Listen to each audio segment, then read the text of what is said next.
Eric Martinez wiped the sweat from his forehead as he stacked the last of the returned grocery carts in the parking lot of Henderson's Market. His worn sneakers squeaked against the wet asphalt, and his fluorescent vest hung loose on his thin frame. The clock on his phone read 11:47 p.m., another 16-hour shift coming to an end.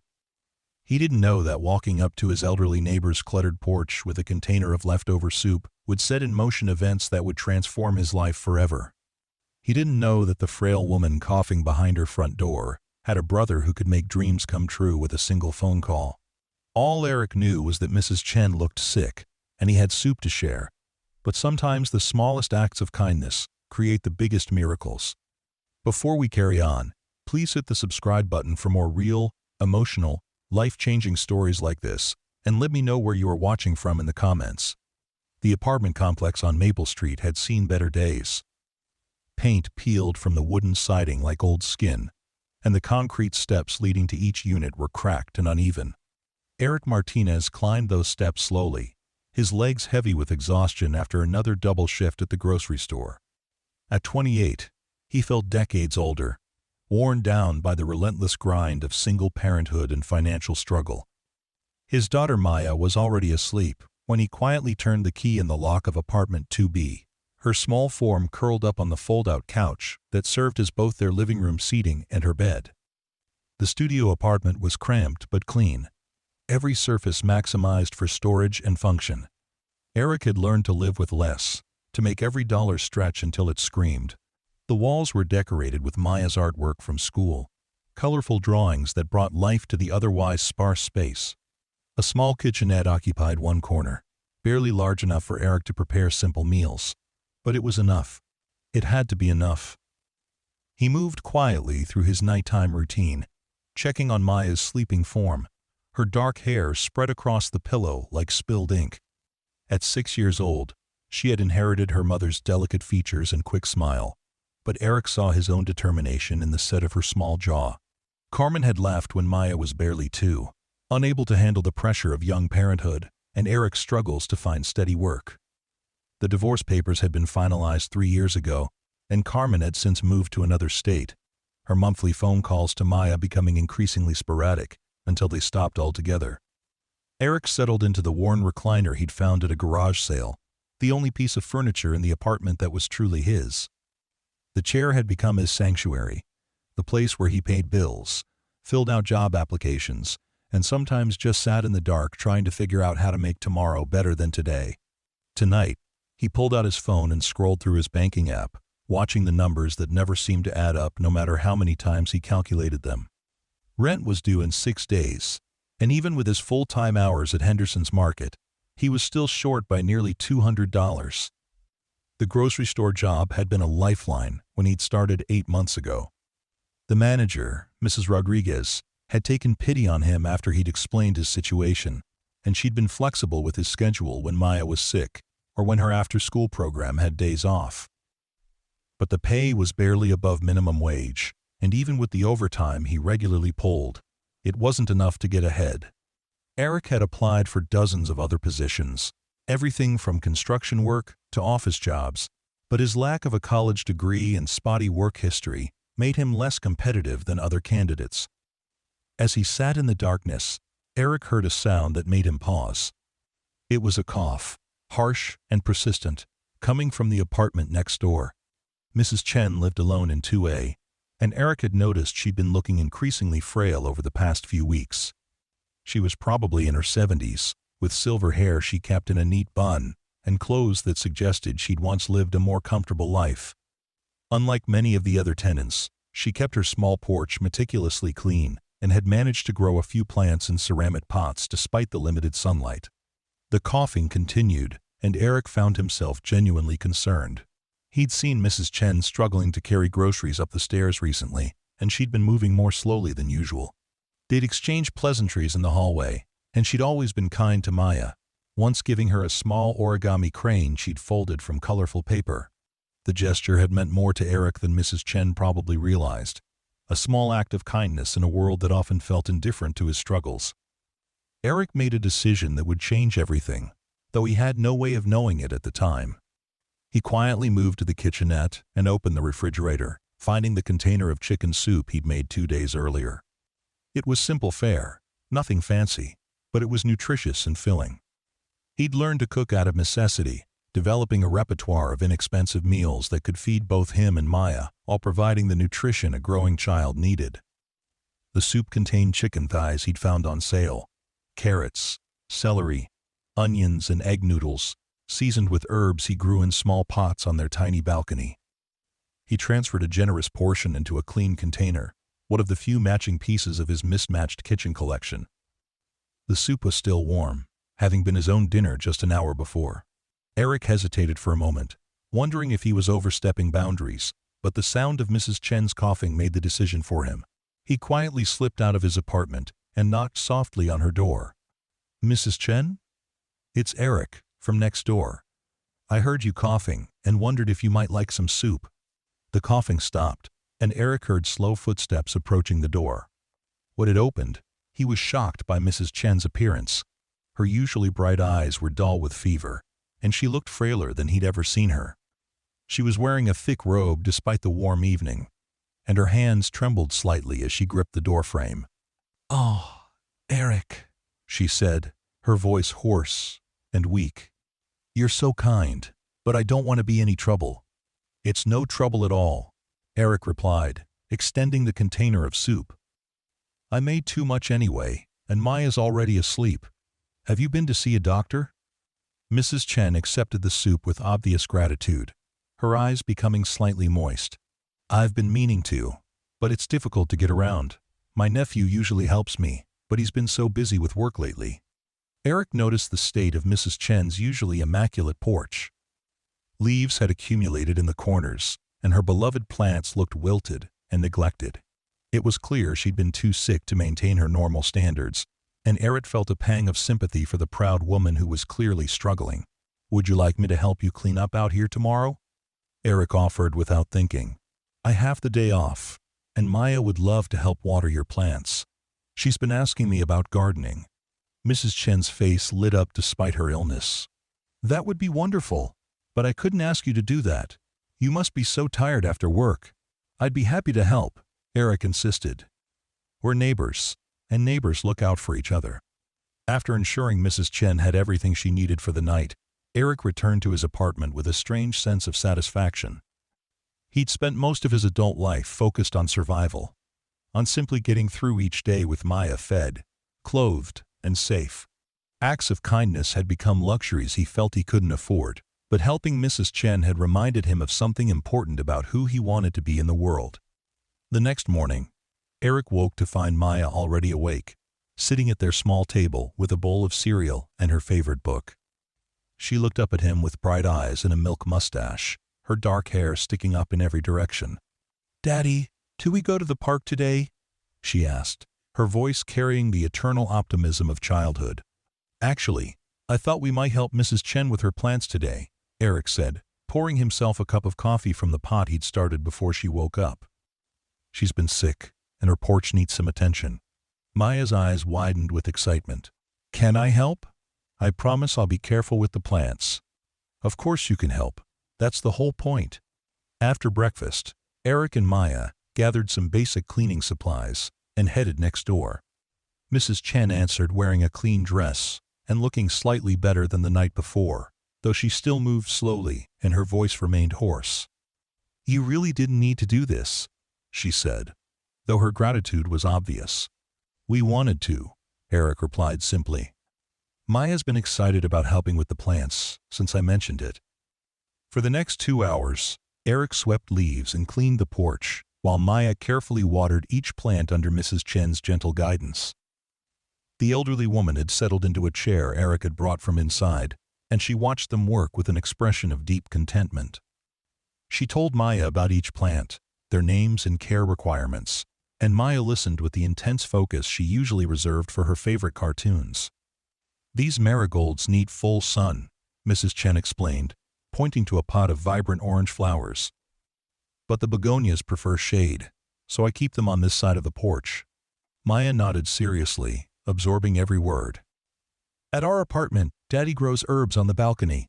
He says they make food taste better, Your father is a wise man, Mrs. Chen said, glancing at Eric with an expression he couldn't quite read.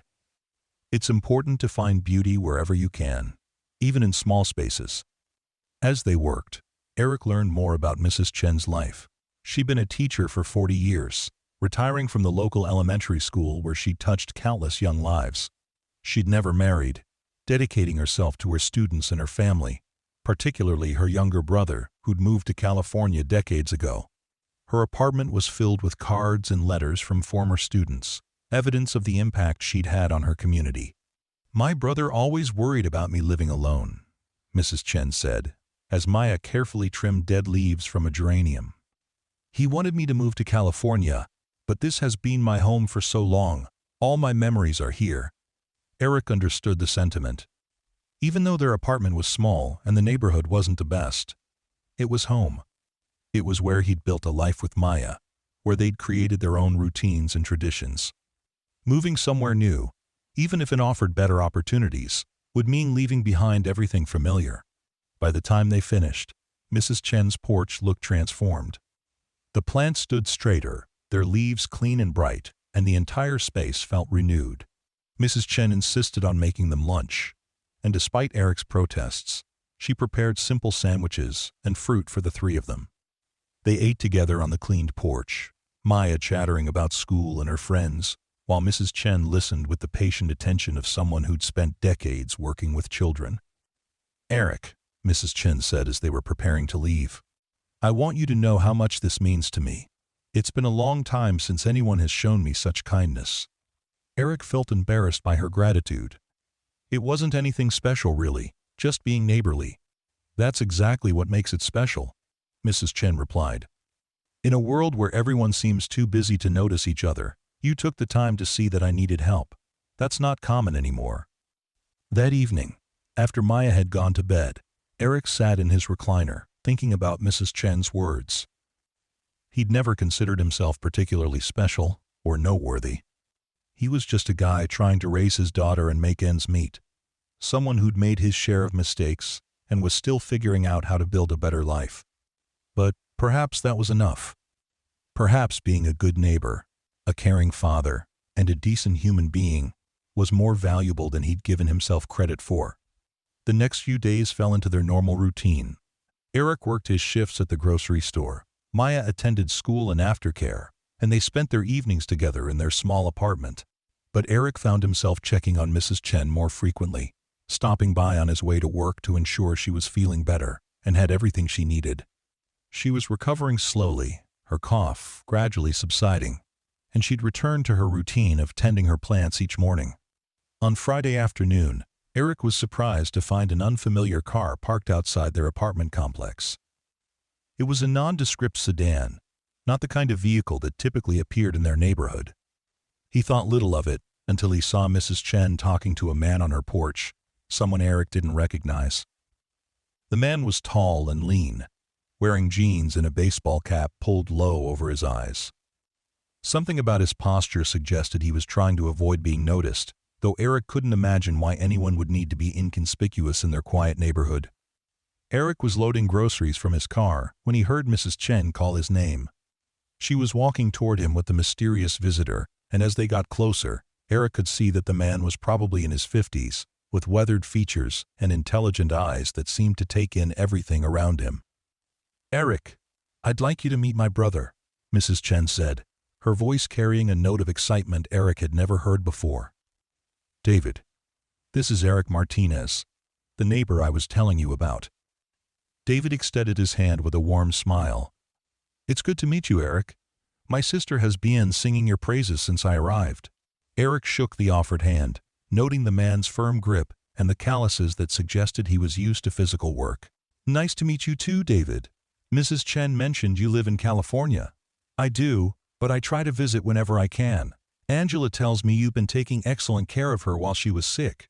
Eric felt heat rise in his cheeks. It wasn't anything special really, just being a good neighbor. David exchanged a look with Mrs. Chen, and Eric caught something passing between them that he didn't understand. Angela has a different perspective on that, David said. She tells me you have a daughter. Maya, she's 6, Eric said, wondering why Mrs. Chen's brother seemed so interested in his personal life. "She helped with the plants," Mrs. Chen added. "Such a sweet child, and so careful with everything. She has gentle hands." David nodded thoughtfully. "What kind of work do you do, Eric?" "I work at Henderson's Market," Eric replied, suddenly self-conscious about his modest job. "Stocking shelves, handling returns, that sort of thing."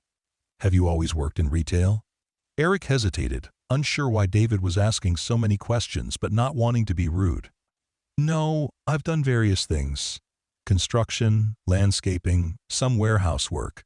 Whatever I could find that worked with my schedule as a single parent." David's expression grew more serious. "That must be challenging, raising a daughter on your own." "It has its moments," Eric admitted.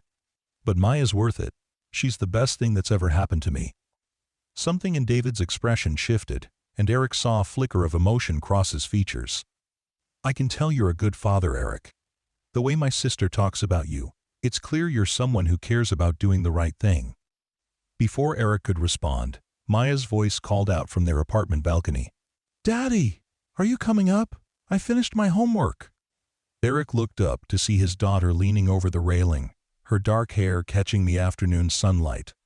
She waved enthusiastically when she saw him, and Eric couldn't help but smile at her infectious energy. "I should go," Eric said, gathering his grocery bags. "Maya likes to show me her schoolwork as soon as I get home." "Of course," David said. "It was very nice meeting you, Eric. I hope we'll have a chance to talk again soon." As Eric climbed the stairs to his apartment, he noticed David watching him with an expression that seemed almost calculating, though not in a threatening way. It was more like he was evaluating something, making some kind of decision. Eric puzzled over the interaction as he helped Maya with her homework, wondering why Mrs. Chen's brother had seemed so interested in his life circumstances. That evening, as Eric was washing dishes after dinner, he heard a soft knock at his door. He opened it to find Mrs. Chen standing in the hallway, looking more energetic than she had in weeks. "I hope I'm not disturbing you," she said. "I wanted to thank you again for today, and for everything you've done for me lately." "You really don't need to keep thanking me," Eric replied. "How are you feeling? You look much better." "I feel much better, thanks to you. The soup really helped, and having my porch cleaned up has lifted my spirits considerably." Mrs. Chen paused, as if choosing her words carefully. "I also wanted to tell you that my brother was very impressed with you today." Eric felt confused. "Impressed? We barely talked." "David has a good eye for people," Mrs. Chen continued. "He can usually tell what someone is made of pretty quickly. He said you reminded him of someone he used to know, someone who was important to him." "That's nice of him to say," Eric replied, though he still didn't understand why Mrs. Chen seemed so pleased about her brother's opinion of him. "Eric, can I ask you something personal?" Mrs. Chen's voice took on a more serious tone. "Of course. Are you happy with your life? I don't mean to pry, but you work such long hours, and I know it must be difficult managing everything on your own." Eric considered the question carefully. "I'm happy when I'm with Maya," he said finally. "She makes everything worthwhile. As for the rest, I'm doing what I need to do. It's not always easy, but it's temporary. I keep hoping things will get better." Mrs. Chen nodded as if his answer confirmed something she'd been thinking. "What would you do if you had the opportunity to change things? If someone offered you a chance at something different?" The question caught Eric off guard. "I don't know. I guess it would depend on what it was, and whether it would be good for Maya." "Why do you ask?"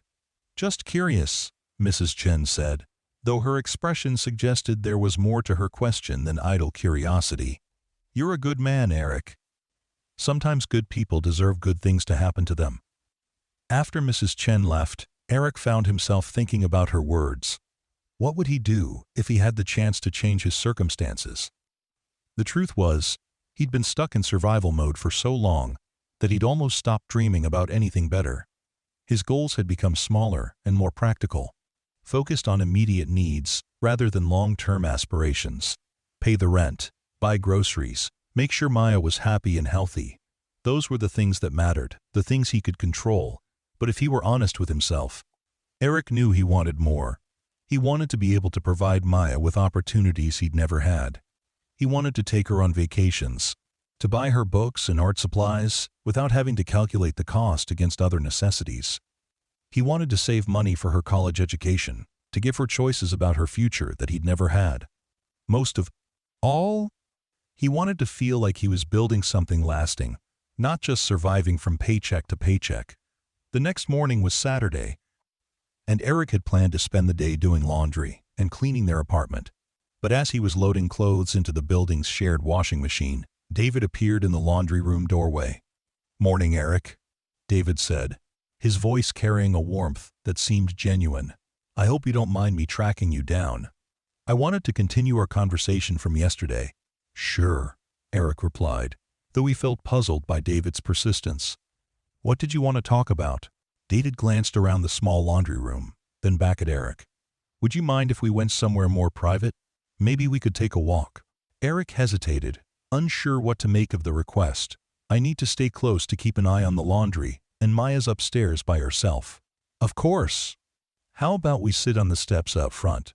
That way you can still see the building." They settled on the concrete steps leading to the apartment complex, and David was quiet for a moment, as if gathering his thoughts. When he spoke, his voice was different than it had been before, more serious and direct. "Eric, I need to tell you something about myself," David began.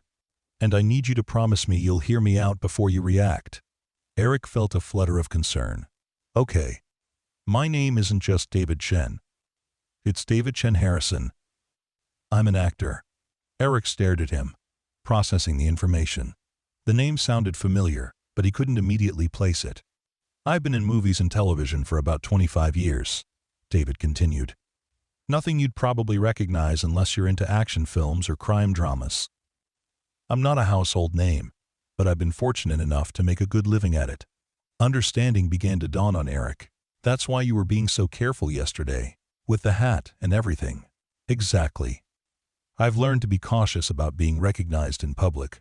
It's not usually a problem in a neighborhood like this, but old habits die hard." Eric felt a mixture of curiosity and skepticism. "Why are you telling me this?" David leaned forward, his expression becoming more intense. "Because I have a proposition for you, and I want you to understand that it's coming from someone who has the means to follow through on what I'm about to offer." "What kind of proposition?" "I'm starting work on a new film in 3 weeks. It's being shot in Vancouver, and I need someone to work as part of my personal crew. Someone reliable, trustworthy, someone who can handle various responsibilities and adapt to different situations." Eric felt his heart rate increase. "I don't know anything about making movies." "That's not necessarily a problem. A lot of what I need is organizational, logistical, making sure equipment gets where it needs to be, coordinating schedules, handling communication between different departments. Some physical work, but nothing you couldn't handle based on your background." "Why me?" Eric asked, though he suspected he already knew the answer.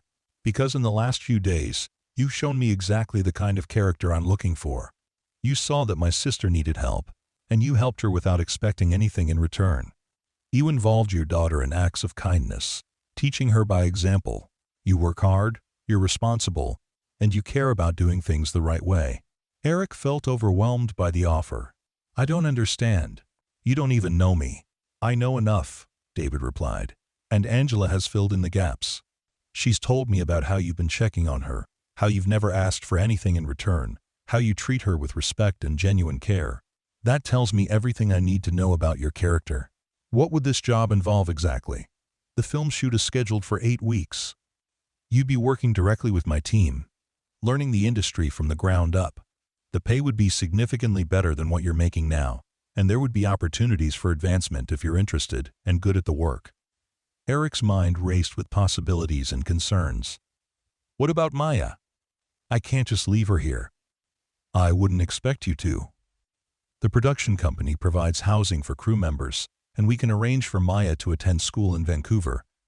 There are excellent schools there, and she'd have the chance to experience a different culture." The offer seemed too good to be true, and Eric felt his natural skepticism kicking in. "Why would you do this for someone you just met?" David was quiet for a long moment, his gaze focused on something in the distance.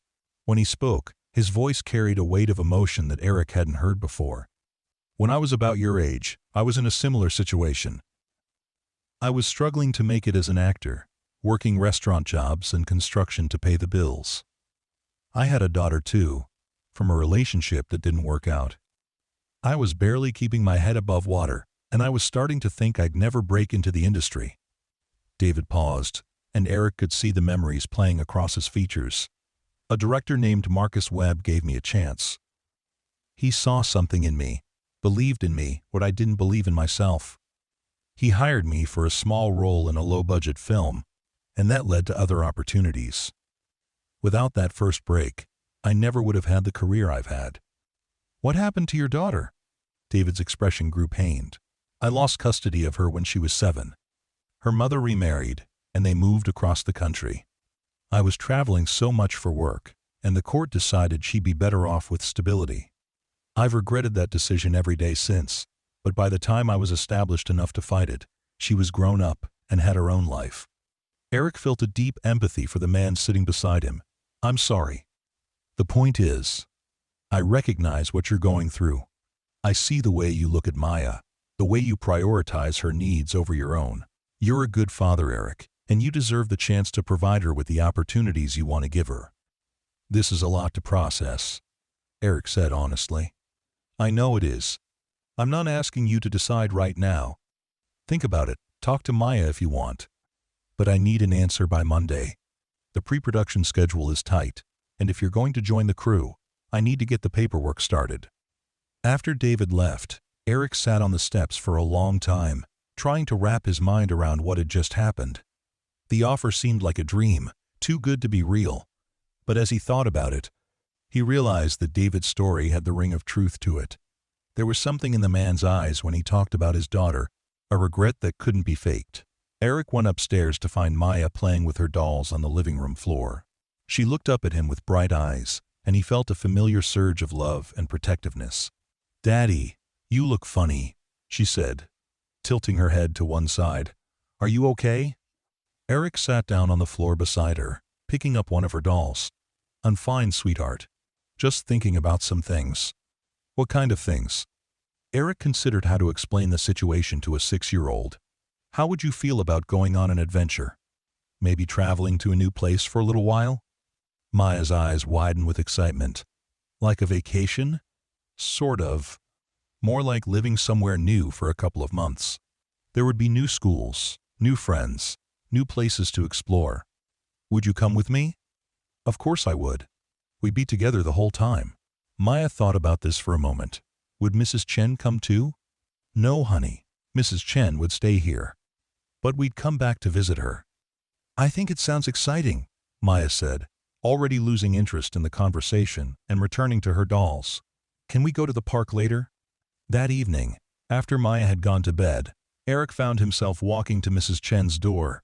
He knocked softly, and she answered wearing a silk robe and reading glasses. "Eric, what a pleasant surprise. Come in." Mrs. Chen's apartment was larger than Eric's, with a separate bedroom and a living room filled with books and photographs. The walls were covered with pictures of students from her teaching days, and Eric could see the evidence of a life dedicated to education and service. "Your brother made me an offer today," Eric said without preamble. Mrs. Chen set down her book and looked at him with an expression that suggested she'd been expecting this conversation. "What kind of offer?" Eric explained David's proposition, watching Mrs. Chen's face for any sign of surprise. Instead, she nodded, as if she'd already known what David was planning. "You talked to him about me, didn't you?" Eric asked. "I did," Mrs. Chen admitted. "David called me last week when I was sick, and I told him about the kind neighbor who'd been taking care of me. He was interested in hearing more about you." "Why?" Mrs. Chen poured herself a cup of tea from a pot that was sitting on her coffee table. "Because David has been looking for someone like you for a long time. He's successful in his career, but he's also alone. He never remarried after his divorce, and he spent the last 20 years regretting the choices he made regarding his daughter." "So this is about his guilt?" "Partly," Mrs. Chen said honestly. "But it's also about him recognizing something special in you. David has worked with hundreds of people over the years, and he's developed a good instinct for character. He sees in you the kind of father he wishes he had been. Eric felt a complex mix of emotions, gratitude and suspicion warring in his chest. What if I'm not cut out for this kind of work? What if I fail? What if you succeed? Mrs. Chen countered. Eric, you're 28 years old. You have intelligence, integrity, and a strong work ethic. You're also raising a remarkable daughter who clearly adores you. Those are the qualities that matter most in any profession. I'm scared, Eric admitted, the words coming out before he could stop them. Of course you are. Anyone would be.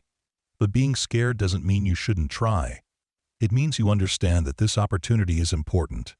Eric spent the weekend thinking about David's offer, weighing the potential benefits against the risks. The financial aspect alone was compelling. The salary David had mentioned was more than double what Eric was making at the grocery store. But beyond the money, there was something else that attracted him to the opportunity, the chance to learn a new skill, to be part of something creative and meaningful. On Sunday evening, Eric called his mother in Texas, the first time he'd spoken to her in several months. Maria Martinez had raised 3 children as a single mother, and Eric respected her judgment even when their relationship was complicated. Mijo, you sound different, she said after he'd explained the situation. Excited but nervous. I am both of those things, Eric admitted. What do you think I should do? I think you should stop asking other people what they think and start listening to what your heart is telling you, Maria replied. You've been playing it safe for years, and where has that gotten you? I've kept Maya safe and fed. Housed. Yes, and that's important. But it's not enough, is it? You want more for her, and you want more for yourself. Sometimes you have to take risks to get what you want. What if I fail? Then you'll fail trying to build something better instead of succeeding at staying in the same place. There's honor in that, Eric. And there's also the possibility that you won't fail. On Monday morning, Eric called in sick to work and walked to Mrs. Chen's apartment. David answered the door, looking expectant and slightly nervous. I've made my decision, Eric said without preamble. I want to take the job. David's face broke into a wide smile. That's fantastic, Eric. I promise you won't regret this decision. I hope not, Eric replied, though he was already starting to feel the excitement building beneath his nervousness. The next 2 weeks passed in a blur of activity. David had been serious about the tight timeline, and there were dozens of details to arrange. Eric had to give notice at Henderson's Market, a conversation that went better than he'd expected. Mrs. Rodriguez was genuinely happy for him, and she promised to hold his position open in case things didn't work out with the film job. Maya was thrilled about the move, treating it as the adventure Eric had described. She helped him pack their belongings, chattering excitedly about all the new things she'd see and do in Vancouver. Eric arranged for their apartment to be sublet to a friend of Mrs. Chen's, ensuring they'd have a place to return to when the film shoot was complete. The hardest part was saying goodbye to Mrs. Chen. She'd become more than a neighbor over the past few weeks. She'd become a friend and a sort of surrogate grandmother to Maya. The night before their departure, she cooked dinner for them in her apartment, and they spent the evening looking through photo albums from her teaching days. I'm going to miss you both terribly, Mrs. Chen said as they prepared to leave. But I'm so proud of you for taking this chance, Eric. You're going to do wonderful things. We'll call you every week, Eric promised, and he meant it. Mrs. Chen had played a crucial role in changing his life, and he'd never forget her kindness. Take care of each other, she said, hugging them both. And remember, home is wherever you are together. The flight to Vancouver was Maya's first time on an airplane, and she spent the entire journey pressed against the window, marveling at the clouds and the landscape below. Eric watched her excitement with a mix of joy and apprehension, hoping he'd made the right decision for both of them. David met them at the airport, and Eric was surprised to see how different he looked in his professional environment. Gone was the casual, almost secretive demeanor he'd maintained in their neighborhood. Here, he was clearly someone important, someone who commanded respect and attention. Welcome to Vancouver, David said, embracing them both. Are you ready for this adventure? The production company had arranged for Eric and Maya to stay in a furnished apartment in a nice neighborhood near several good schools. The apartment was larger and more modern than their place back home, with a view of the mountains and a balcony where Maya could see the city lights at night. "This is like a palace," Maya whispered as they explored their new temporary home. Eric felt the same way. After years of cramped quarters and hand-me-down furniture, the spacious apartment with its modern appliances and comfortable furnishings felt almost surreal. The next morning, David took Eric to the production office, a bustling warehouse space filled with people who all seemed to know exactly what they were doing. Eric felt intimidated by the organized chaos, the constant stream of phone calls and meetings and decisions being made at lightning speed. "This is where the magic happens," David explained, introducing Eric to various department heads and crew members. "Everyone here has a specific role, but we all work together to tell the story." Eric's job, as David had explained, was to serve as a liaison between different departments, ensuring that information flowed smoothly and that everyone had what they needed when they needed it. It was more complex than Eric had anticipated, requiring him to learn the specific language and protocols of film production while managing multiple competing priorities simultaneously. His first week was overwhelming. Eric found himself constantly taking notes, trying to memorize names and faces and responsibilities. The pace was relentless, with 14-hour days becoming the norm as the production moved closer to the start of principal photography. But gradually, he began to understand the rhythm of the work, the way each department contributed to the larger vision of the film. The movie they were making was a psychological thriller about a detective investigating a series of mysterious disappearances in a small town. David played the lead detective, and Eric was impressed by his professionalism and dedication to the role. He watched David transform from the casual, friendly man he'd met in their neighborhood into an intense, focused performer who seemed to inhabit his character completely. "Acting is about truth," David explained during a break between scenes. "You have to find something real in yourself that connects with the character, something authentic that the audience can believe in." Eric found parallels between David's approach to acting and his own experience as a father. Both required him to be present in each moment, to respond authentically to whatever situation arose, and to maintain focus on what mattered most, despite external pressures and distractions. Maya was thriving in her new environment. The school Eric had enrolled her in was more diverse and better funded than her previous school, with art programs and music classes that she'd never had access to before. She made friends quickly, her natural enthusiasm and curiosity serving her well in the new social environment. "Daddy, my teacher said I'm really good at drawing," Maya announced one evening as they ate dinner in their apartment. "She wants to put one of my pictures in the school art show."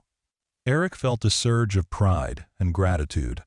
This was exactly the kind of opportunity he'd hoped the move would provide, the chance for Maya to discover her talents and pursue her interests in ways that hadn't been possible in their previous circumstances. As the weeks progressed, Eric began to find his rhythm in the production. He developed relationships with key crew members, learned to anticipate problems before they arose, and became skilled at managing the complex logistics of a film shoot. David was an excellent mentor, patient with Eric's questions and generous with his guidance. "You're a natural at this," David told him after Eric had successfully resolved a scheduling conflict that could have delayed filming for an entire day. "You have the right instincts for this work." Eric felt a confidence building that he hadn't experienced in years. For the first time since Maya was born, he felt like he was doing more than just surviving. He was contributing to something meaningful, using skills he hadn't known he possessed, and building toward a future that seemed full of possibilities. The camaraderie among the crew was unlike anything Eric had experienced in his previous jobs. Despite the long hours and intense pressure, there was a sense of shared purpose that made the work feel less like labor and more like collaboration. People looked out for each other, celebrated successes together, and problem-solved as a team when challenges arose. Eric particularly enjoyed working with Maria Santos, the assistant director who had become his primary point of contact for day-to-day operations. Maria was a few years older than Eric, a single mother herself, who had worked her way up through the industry over the past decade. "The thing about this business," Maria told him during a late-night break, "is that it's not just about talent. It's about persistence, reliability, and the ability to adapt. You have those qualities, Eric, You could have a real future here if you want it. The possibility of a long-term career in film production was something Eric had begun to consider seriously. David had mentioned that there would likely be opportunities to work on future projects, and Eric had proven himself capable of handling increasing levels of responsibility. But it was Maya's happiness that ultimately convinced him this path was right for both of them. She was flourishing in Vancouver, making friends, excelling in school, and experiencing a cultural richness that their previous life hadn't provided. When Eric watched her perform in her school's winter concert, singing confidently in front of an audience of parents and teachers, he felt a profound sense of accomplishment. "You did this," David said, appearing beside Eric in the school auditorium. "You made the choice that gave her this opportunity." Eric nodded, feeling emotional as he watched his daughter bow to enthusiastic applause. "It was the right choice, wasn't it?" "The best choice," David confirmed. "For both of you." As the film shoot entered its final weeks, Eric found himself torn between excitement about the project's completion and sadness about the approaching end of this chapter in their lives. The crew had become like a family, and Vancouver had begun to feel like home in a way he hadn't expected. It was during the last week of production that David approached him with another proposition. "I've been watching your work over the past 2 months," David said, as they sat in the production office after wrap on the final day of shooting. "You've exceeded every expectation I had, and I'm not the only one who's noticed." Eric felt a familiar flutter of anticipation. "What do you mean?" "I've been offered a 3-picture deal with a major studio. They want me to star in and produce a series of films over the next 4 years. I need someone to head up my production company. Someone I can trust to handle the business side while I focus on the creative aspects."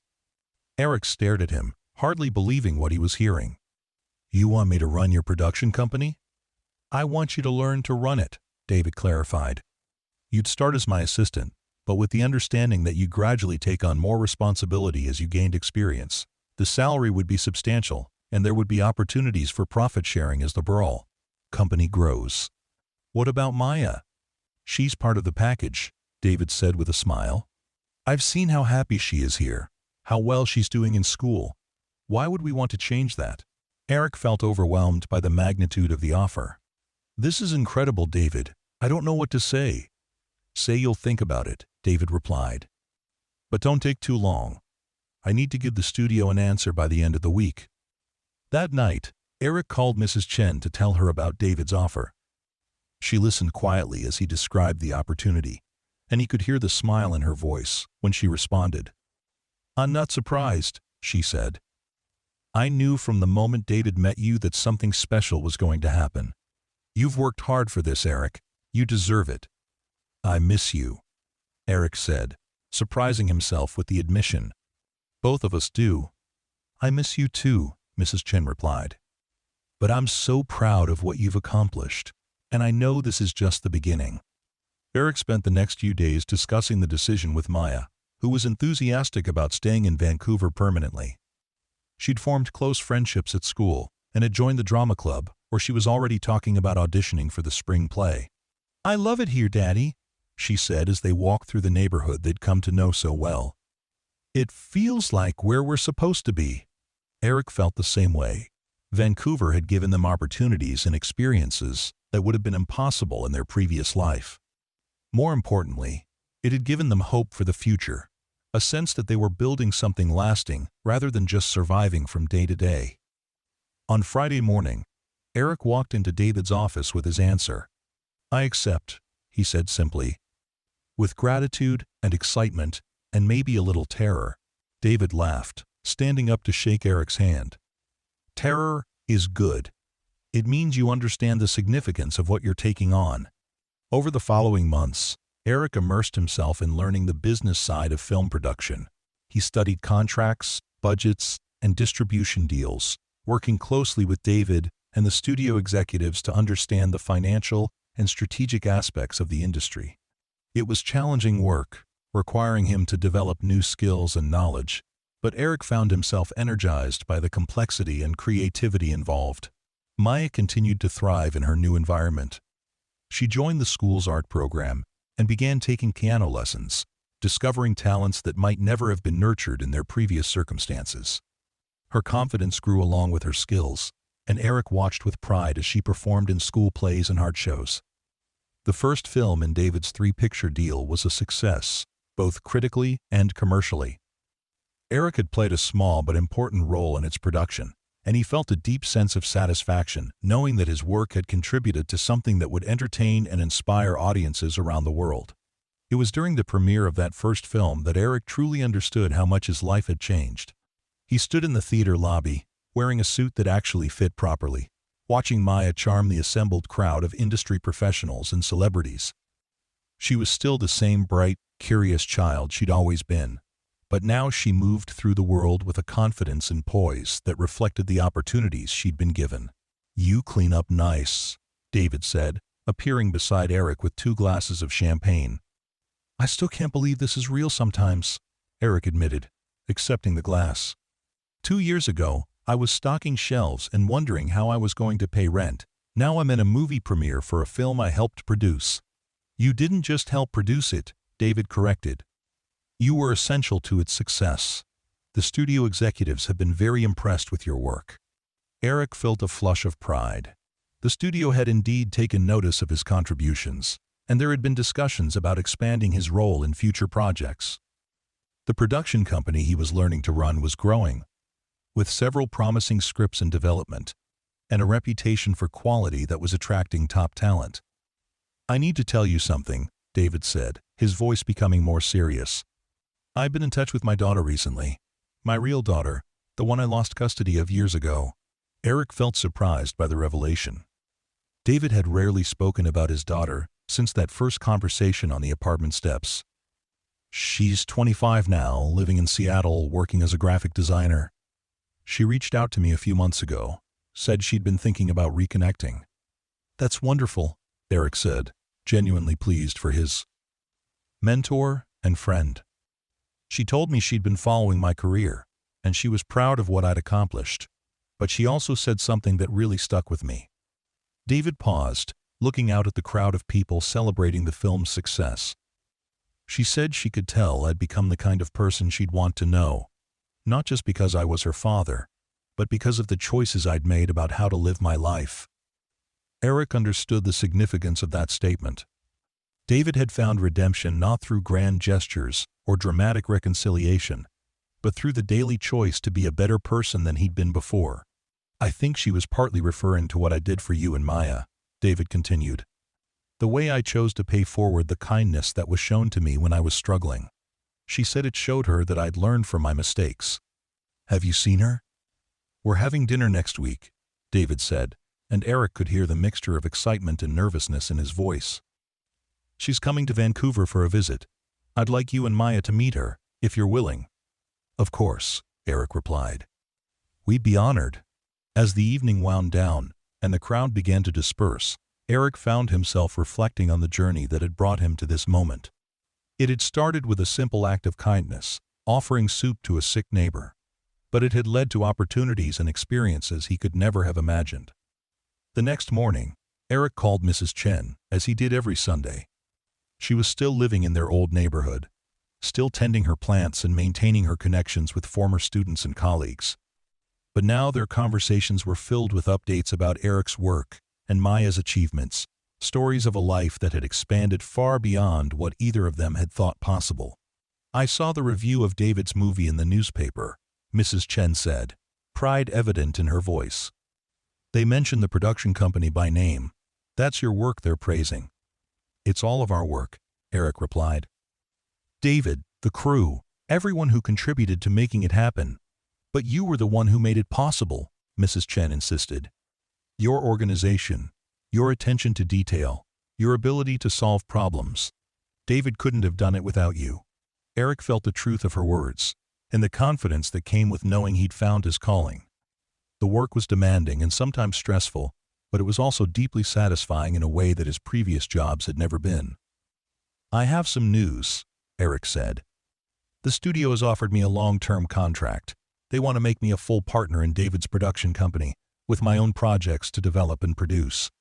Mrs. Chen was quiet for a moment, and Eric could hear the emotion in her voice when she spoke. "Oh, Eric, that's wonderful. I'm so proud of you." I couldn't have done any of this without you, Eric said honestly. If you hadn't encouraged me to take that first chance, if you hadn't seen something in me that I didn't see in myself, none of this would have happened. You had it in you all along, Mrs. Chen replied. You just needed the opportunity to show it. As Eric hung up the phone, he looked around the Vancouver apartment that had become their home. Maya was at the kitchen table working on a school project, her art supplies spread out in organized chaos. The afternoon sun streamed through the windows, illuminating the life they'd built together in this new place. Eric thought about the man he'd been 2 years ago, struggling to make ends meet and wondering if he'd ever be able to give his daughter the life she deserved. That man had been good and hard-working and devoted to his child, but he'd been trapped by circumstances and limited by his own narrow view of what was possible. The opportunity David had offered hadn't just changed Eric's career, it had changed his understanding of who he could be in the world. He'd learned that success wasn't just about working hard, though that was certainly part of it. It was also about being open to possibilities, about building relationships based on mutual respect and trust, and about having the courage to take risks when the potential rewards were worth it. "Daddy, look at this," Maya said, holding up a drawing she'd been working on. It was a picture of their apartment building back home, with Mrs. Chen's porch prominently featured, complete with her beloved plants, and the chair where she'd sat watching them work that first day. "That's beautiful, sweetheart," Eric said, studying the careful details Maya had included. "Are you missing home?" "A little," Maya admitted, "but not in a sad way. More like ungrateful for where we came from, because it led us to where we are now." Eric felt a deep sense of pride in his daughter's wisdom and emotional intelligence. She'd handled the transition to their new life with grace and maturity that amazed him, and she'd retained the kindness and empathy that had always been her defining characteristics. "I think Mrs. Chen would love to see this drawing," Eric said. "Maybe we can nail it to her." "Can we visit her soon?" Maya asked. "I want to show her my room and tell her about drama club." "Absolutely. We'll plan a trip back home next month." The word home carried a different meaning now than it had before.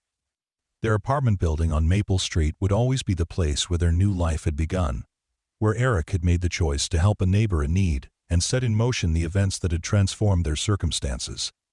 But home was also here, in Vancouver, in the life they built and the future they were creating together. That evening, as Eric tucked Maya into bed, she asked him a question that made him pause. "Daddy, do you think we would have been okay if Mr. David hadn't given you the job?" Eric considered the question carefully. "We would have been okay," he said finally. "We would have found a way to make it work, because we take care of each other. But we might not have discovered all the things we're capable of. Like me being good at acting, and you being good at making movies. Exactly like that. Sometimes we need new experiences to show us what we're really good at." Maya nodded thoughtfully. "I'm glad we took the adventure." "Me too, sweetheart." "Me too." As Eric turned off the lights and closed Maya's door, he reflected on the word she'd used. Adventure. That's exactly what their life had become. An ongoing adventure full of challenges and discoveries and opportunities to grow. The scared, overwhelmed single father who'd knocked on Mrs. Chen's door with a container of soup had evolved into someone who could navigate the complex world of film production, who could make decisions that affected million-dollar budgets and the careers of talented artists. But at his core, Eric was still the same person who'd seen a neighbor in need and chosen to help without expecting anything in return. That fundamental decency had been the foundation of everything that followed, the quality that had convinced David to take a chance on him and that continued to guide his decisions as his responsibilities grew. The next morning brought news that would mark another significant milestone in Eric's journey. David appeared at the production office with a script in his hands and an expression of barely contained excitement. "I just got off the phone with the studio," David announced. "They want to fast-track a new project, and they want you to produce it." Eric felt his heart rate increase. "Produce it? By myself?" "With supervision and support, of course. But yes, they want you to be the lead producer on a mid-budget drama about a single father trying to rebuild his life after a divorce." Eric couldn't help but laugh at the irony. "Life imitating art? Or art imitating life?" David replied. The studio executives think your personal experience with the subject matter makes you the perfect person to bring authenticity to the project. Eric took the script, feeling the weight of the opportunity in his hands. 2 years ago, he'd been living paycheck to paycheck, wondering if he'd ever be able to provide his daughter with the opportunities he wanted for her. Now he was being entrusted with a multi-million-dollar film project, responsible for bringing a story to life that would be seen by audiences around the world. "I'm terrified," Eric admitted. "Good," David said with a grin. "If you weren't terrified, I'd be worried that you didn't understand what you were taking on." Over the following weeks, Eric threw himself into pre-production work with an intensity that surprised even him. He assembled a crew, worked with the director to refine the script, and managed the complex logistics of bringing the story to the screen. The responsibility was enormous, but Eric found himself energized by the challenge and the opportunity to tell a story that mattered to him personally. Maya was fascinated by her father's work, and Eric enjoyed sharing age-appropriate details about the filmmaking process with her. She visited the set several times, watching the controlled chaos of production with wide eyes, and asking thoughtful questions about how everything worked together. "It's like a really big, complicated puzzle," she observed after watching a particularly complex scene being filmed. "Everyone has a piece, and they all have to fit together perfectly." Eric was struck by the accuracy of her analogy. Filmmaking was indeed like solving a massive puzzle, with every department contributing essential pieces that had to align perfectly for the final picture to emerge. The film wrapped production on schedule and under budget, an achievement that earned Eric significant recognition within the industry. The studio executives were impressed with his work, and there were already discussions about future projects and expanded responsibilities. But it was the personal satisfaction that meant the most to Eric. He'd told a story that reflected his own experiences and values, and he'd done it with integrity and skill. The film dealt with themes of redemption, second chances, and the power of human connection, themes that resonated deeply with Eric's own journey. At the wrap party, Eric stood before the assembled cast and crew to deliver a speech he'd been thinking about for weeks. "When I started this project," he began, "I was intimidated by the responsibility and uncertain about my ability to bring this story to life. But I've learned that the best stories are the ones that come from a place of truth, and this story is true in all the ways that matter." He paused, looking out at the faces of the people who'd worked tirelessly to make the film a reality.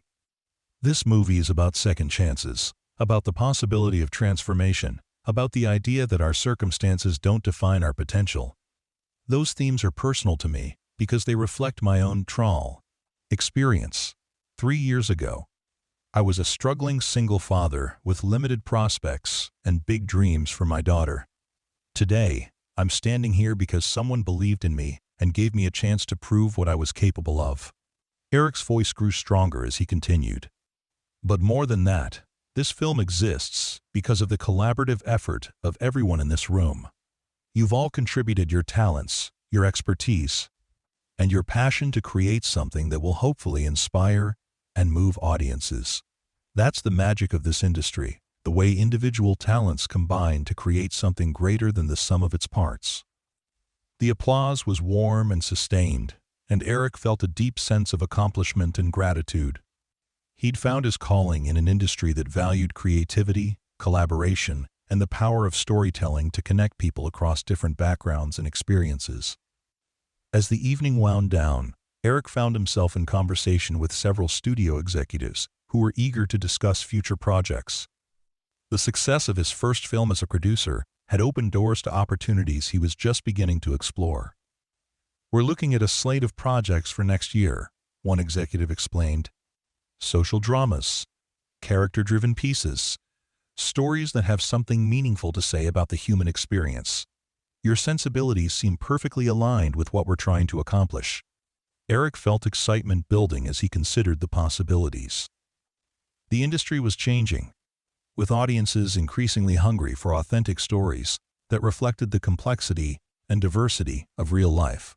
His background and perspective positioned him well to develop and produce the kinds of films that could make a difference. Later that night, as Eric walked through the Vancouver streets toward his apartment, he called Mrs. Chen to share the news about the film's successful completion. "I'm so proud of you," she said, her voice warm with emotion. "You've accomplished something remarkable. I've been thinking about that day when you asked me what I would do if someone offered me a chance to change my life," Eric said. "I don't think I could have imagined how much would actually change." "But you were ready for it," Mrs. Chen replied.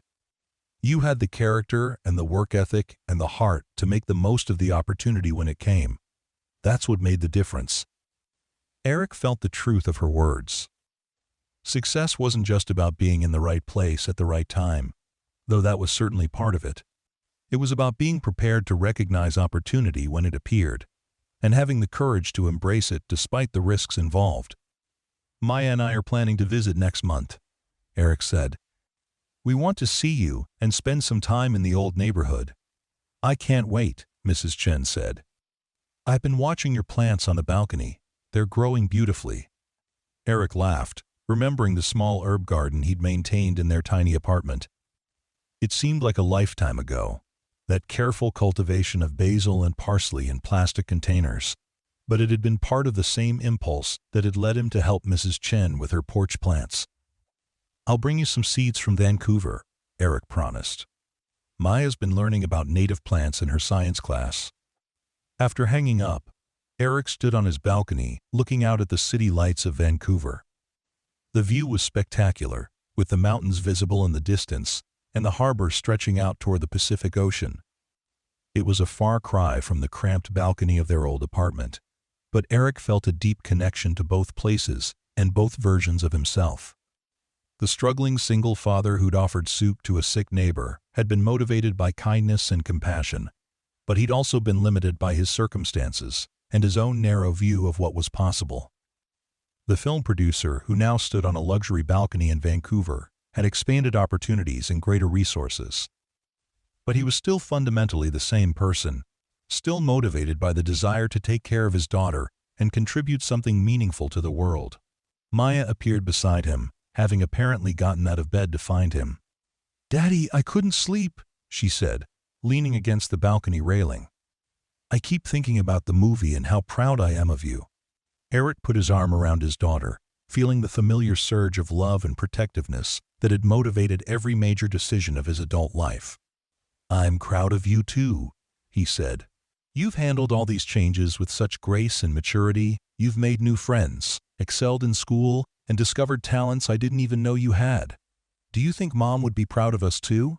Maya asked, voicing a question that Eric had been expecting for some time. Eric considered his answer carefully. Carmen had been absent from their lives for years, and her departure had left wounds that were still healing. But Eric had worked hard to help Maya understand that her mother's inability to be present didn't reflect on Maya's worth or lovability. "I think your mom would be amazed by the person you're becoming," Eric said finally. "And I think she'd be proud of both of us for building this life together." Maya nodded, seemingly satisfied with his response. They stood together in comfortable silence, watching the city lights twinkle below them and the stars appear in the darkening sky.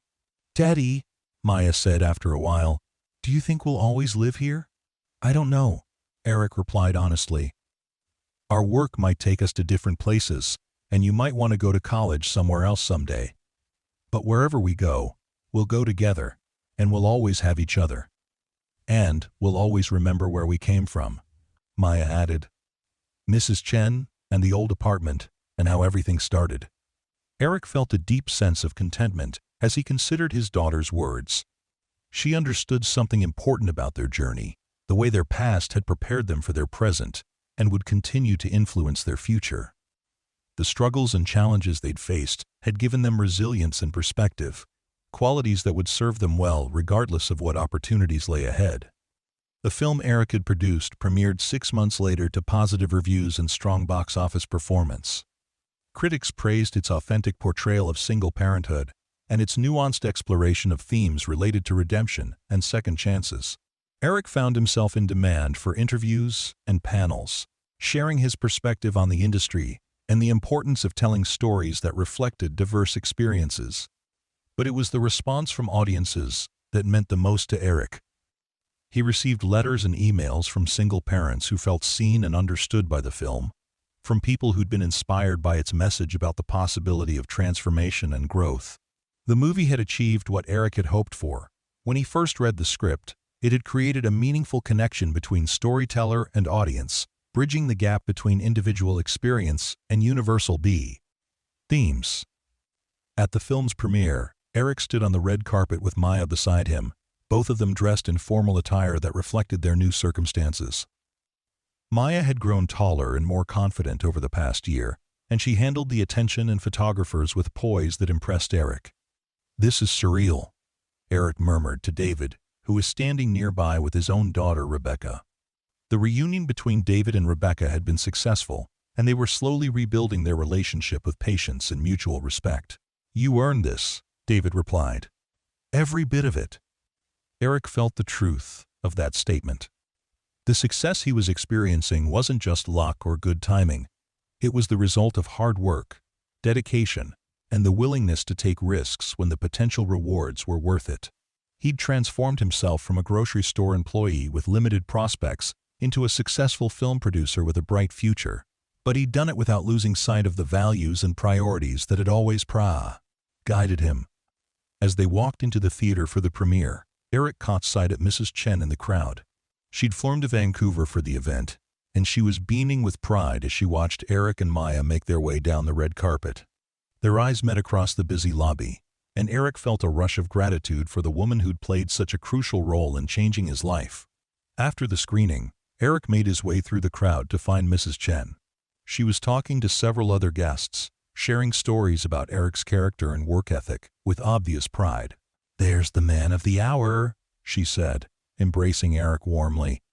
"I'm so proud of you, and the film was absolutely beautiful." "Thank you for being here," Eric said, his voice thick with emotion. "This whole journey started with you, and it means everything to have you here to celebrate." "I wouldn't have missed it for the world," Mrs. Chen replied. "You've accomplished something remarkable, Eric. You've built a life that allows you to take care of your daughter while also contributing something meaningful to the world. That's what success really looks like." As the evening continued, Eric found himself reflecting on the journey that had brought him to this moment. It had started with a simple act of kindness, offering soup to a sick neighbor, but it had led to opportunities and experiences that had transformed not just his circumstances, but his understanding of what was possible. The scared, overwhelmed single father who'd knocked on Mrs. Chen's door 3 years ago had believed that his options were limited, that he was trapped by his circumstances and his lack of education and connections. But that man had possessed qualities that were more valuable than any degree or network: integrity, compassion, work ethic, and the willingness to help others without expecting anything in return. Those qualities had been the foundation of everything that followed. They'd convinced David to take a chance on him, earned him the respect of his colleagues in the film industry, and guided his decisions as his responsibilities and opportunities grew. Success hadn't changed who Eric was at his core. It had simply given him a platform to express those qualities more fully. As the premiere afterparty wound down, Eric found himself in conversation with several other producers and directors who were interested in collaborating on future projects. The film industry was a relationship-based business, and Eric had quickly learned that reputation and trust were more valuable than any other currency. "We're looking at a script about immigration and family separation," one director explained. "It's a challenging subject, but we think it's important to tell these stories with honesty and compassion. Your sensibilities would be perfect for this kind of project." Eric felt intrigued by the opportunity. The film industry had given him the chance to tell stories that mattered, to use his platform to shed light on important issues, and create empathy between different communities. It was work that felt meaningful in a way that his previous jobs never had. "I'd love to read the script," Eric said. "If it's as powerful as you describe, I'd be honored to be involved." As he drove home that night with Maya sleeping in the passenger seat, Eric felt a profound sense of gratitude for the path his life had taken. The struggles and challenges he'd faced as a young single father had given him the resilience and perspective that now served him well in his career. The kindness he'd shown to Mrs. Chen had set in motion a chain of events that had transformed both of their lives. But perhaps most importantly, Eric had learned that success wasn't just about achieving professional goals or financial security. It was about maintaining the qualities that made life meaningful: compassion, integrity, dedication to family, and the willingness to help others when the opportunity arose. Those qualities had been with him when he was stocking shelves at the grocery store, and they remained with him now that he was a successful film producer. The apartment was quiet when they arrived home, and Eric carried Maya to her bedroom, tucking her into bed with the same care and attention he'd shown when they lived in their cramped studio apartment. Some things hadn't changed, and Eric was grateful for that continuity. As he settled into his own bed, Eric's phone buzzed with a text message from Mrs. Chen. "Thank you for letting me be part of your journey. Watching you and Maya tonight reminded me why I became a teacher in the first place. You've both grown into exactly the people I hoped you would become." Eric smiled as he read the message, feeling the warmth of her words and the truth they contained. Mrs. Chen had been more than a neighbor. She'd been a mentor and a catalyst for change. Her belief in his potential had given him the confidence to take risks and pursue opportunities that had seemed impossible just a few years earlier. But Eric also understood that the transformation hadn't been accomplished through external forces alone. He'd had to be willing to change, to grow, to step outside his comfort zone and embrace new challenges. The opportunity David had offered would have been meaningless if Eric hadn't been prepared to make the most of it. As he drifted off to sleep, Eric thought about the future that lay ahead. There would be more films to produce, more stories to tell, more opportunities to use his platform for positive impact. Maya would continue to grow and discover her own talents and interests, and Eric would be there to support her every step of the way. The grocery store employee who'd once worried about paying rent had become a successful film producer with a bright future. But the most important things in his life remained unchanged. He was still a devoted father, still someone who valued kindness and integrity, still someone who believed in the power of human connection to transform lives. The container of soup he'd offered to Mrs. Chen had been a simple gesture of neighborly kindness, but it had opened doors to possibilities he'd never imagined. Eric had learned that sometimes the smallest acts of compassion create the biggest opportunities for change, and that success is ultimately measured not by what we achieve for ourselves, but by how we use our gifts to help others and contribute to the world around us. In the quiet of his Vancouver apartment, with his daughters sleeping peacefully in the next room and the city lights twinkling outside his window, Eric Martinez felt truly at home.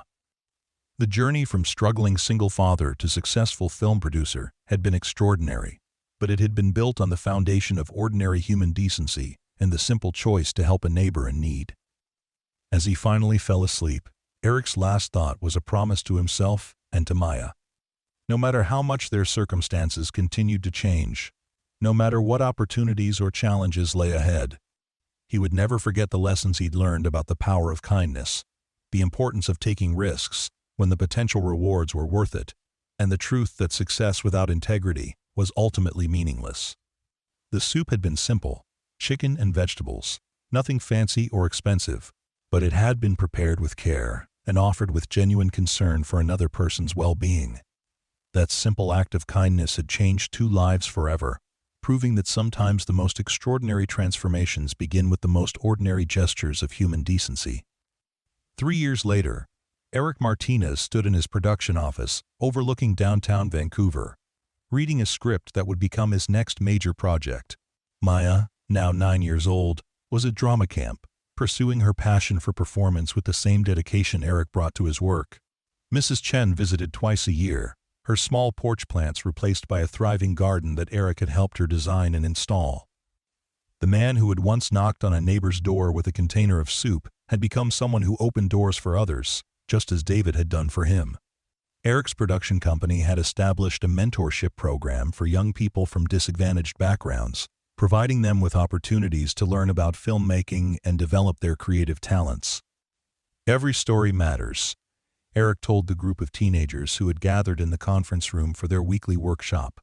"Your experiences, your perspectives, your voices, they all have value. The film industry needs diverse storytellers who can bring authenticity to the stories we tell." Among the young people in the program was Carlos, a 17-year-old from East Vancouver, whose single mother worked 2 jobs to support her family. Eric saw something of his younger self in Carlos. The combination of talent and determination held back by limited resources and opportunities. "I want to make documentaries," Carlos had told Eric during their first meeting. "I want to tell stories about people like my family, people who work hard but don't usually get their stories told." Eric had been impressed by Carlos's passion and vision, and he'd taken a personal interest in mentoring the young man. He arranged for Carlos to shadow him during production meetings, to observe the filmmaking process firsthand, and to develop his own short film projects with professional equipment and guidance.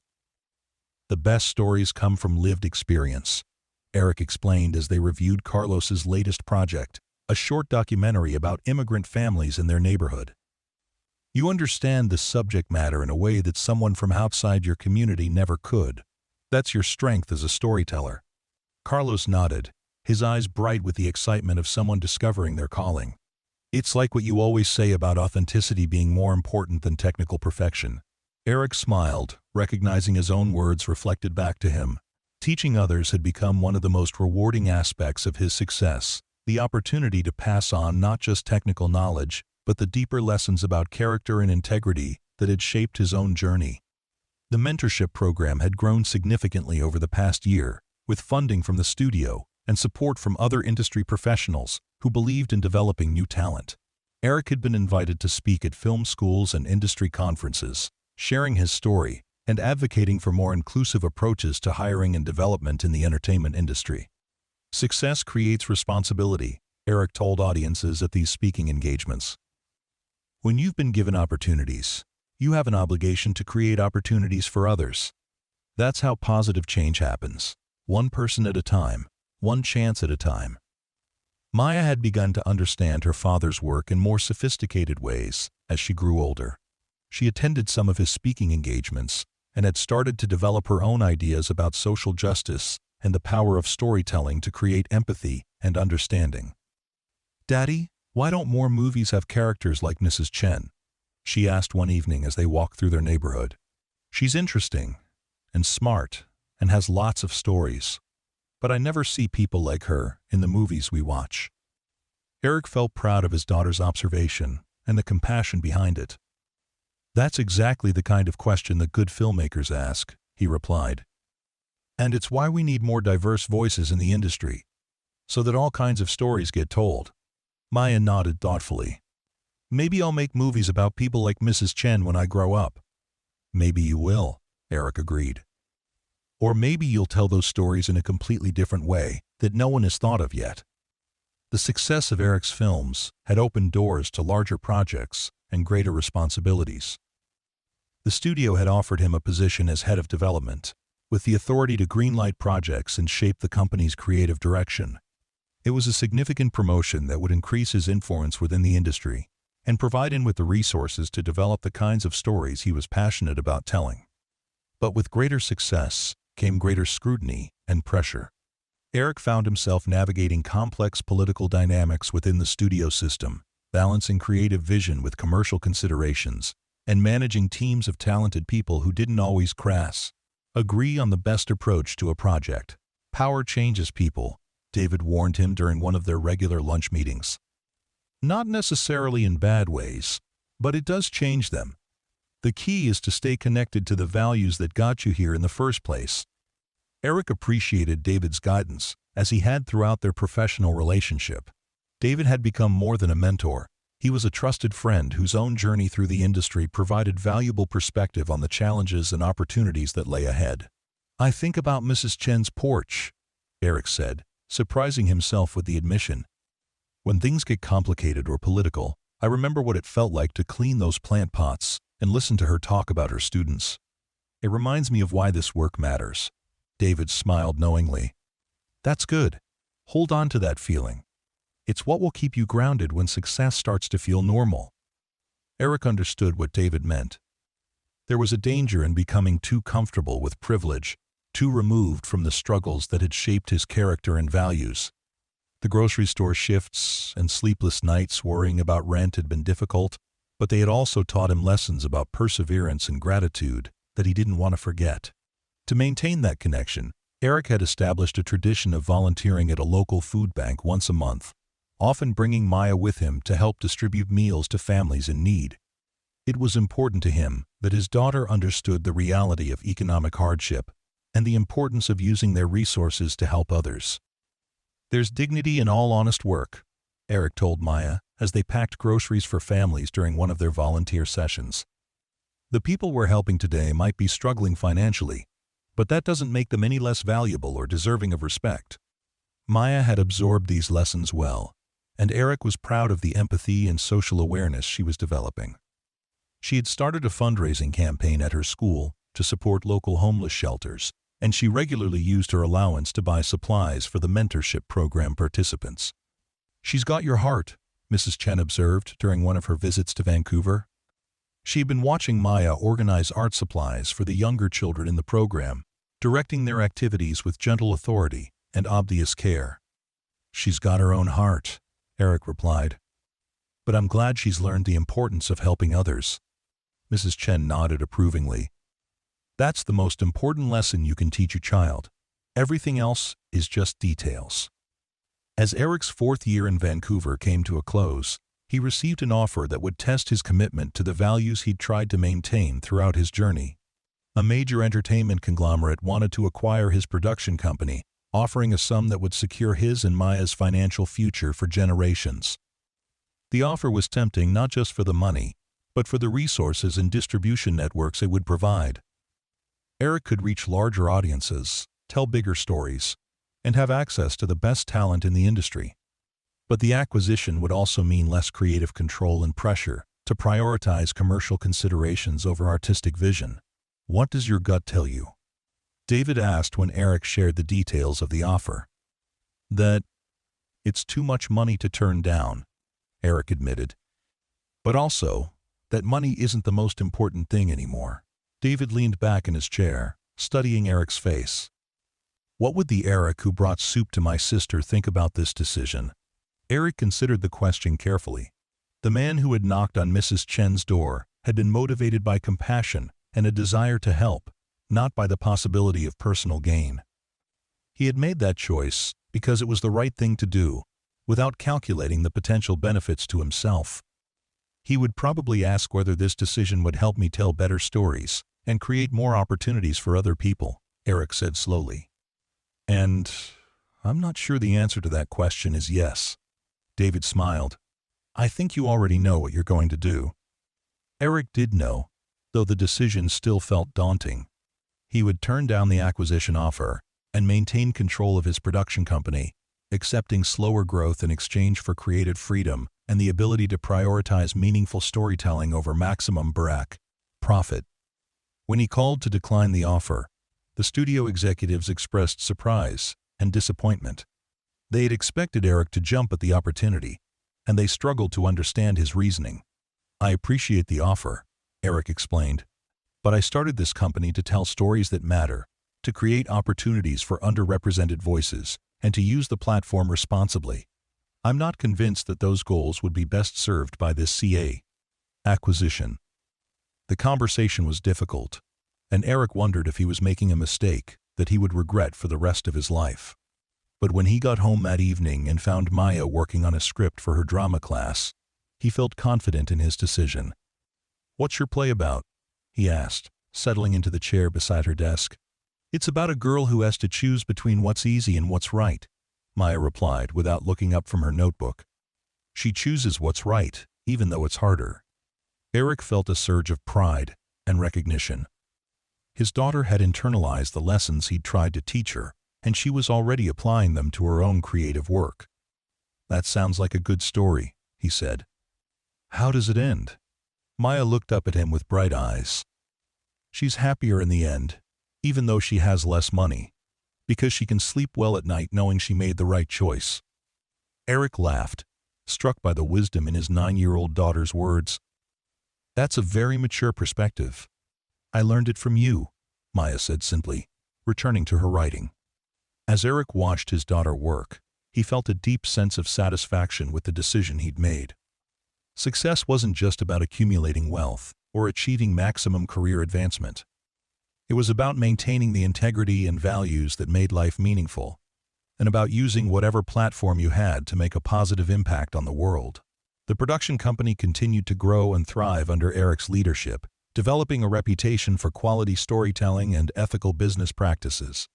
The mentorship program expanded to include partnerships with schools and community organizations, providing pathways for young people who might not otherwise have access to careers in the entertainment industry. Carlos, the teenager Eric had been mentoring, received a scholarship to film school based on the strength of his documentary work. On the day he left for college, he stopped by Eric's office to say goodbye. "I don't know if I ever told you this," Carlos said, "but when I first met you, I didn't believe that someone like me could really make it in this industry. You showed me that it was possible, not just by talking about it, but by actually doing it yourself."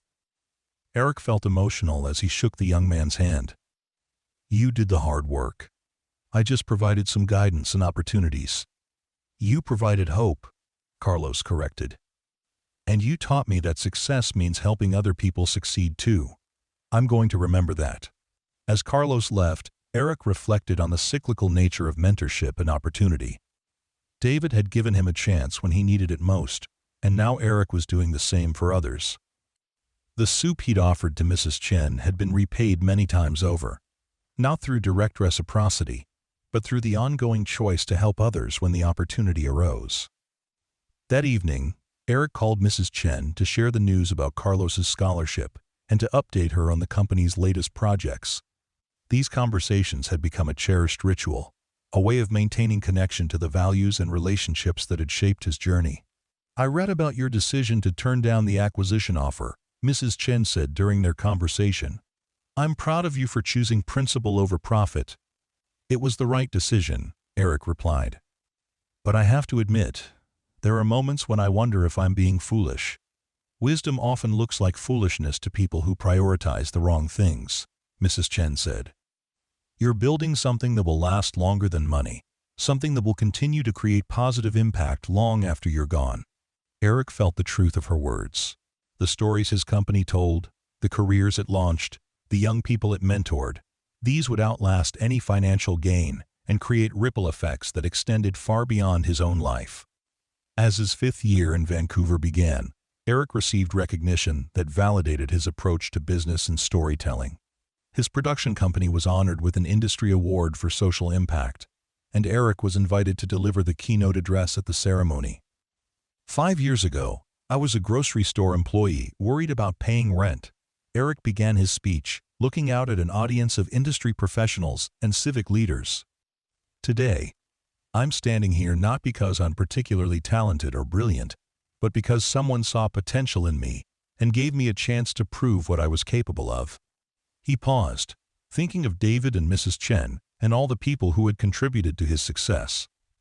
The most important lesson I've learned is that opportunity is not a zero-sum game. Creating chances for others doesn't diminish your own success, it multiplies it. When we lift each other up, we all rise together. The applause was sustained and heartfelt, and Eric felt gratified to know that his message was resonating with people who had the power to create change within the industry.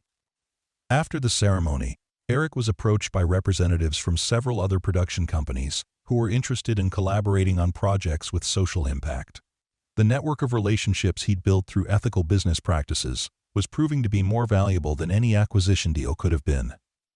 But the most meaningful moment of the evening came when Maya joined him on stage to present the award to another honoree, a documentary filmmaker who had spent decades telling stories about environmental justice.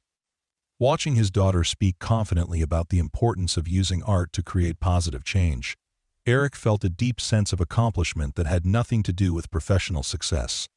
Later that night, as they walked home through the Vancouver streets they'd come to know so well, Maya asked a question that surprised Eric with its sophistication. "Daddy, do you think we would have been happy if we'd stayed in the old apartment and never moved here?" Eric considered the question carefully. "I think we would have found ways to be happy," he said finally. "Happiness isn't really about where you live or how much money you have. It's about the relationships you build and the choices you make about how to treat other people." Maya nodded thoughtfully. "But we've been able to help more people because we moved here, right?" "That's true," Eric agreed. Sometimes changing your circumstances gives you more opportunities to make a positive impact. "I'm glad we took the adventure," Maya said, using the same word she'd used years earlier when they first discussed the move. "Me too," Eric replied. "And I think the adventure is just getting started." As they reached their apartment building, Eric looked up at the windows of their home, warm light spilling out into the evening darkness. The scared, overwhelmed single father who had knocked on Mrs. Chen's door with a container of soup could never have imagined that such a simple gesture would lead to such extraordinary changes. But perhaps that was the point. The most meaningful transformations often began with the smallest acts of kindness, with a simple choice to see another person's need and respond with compassion.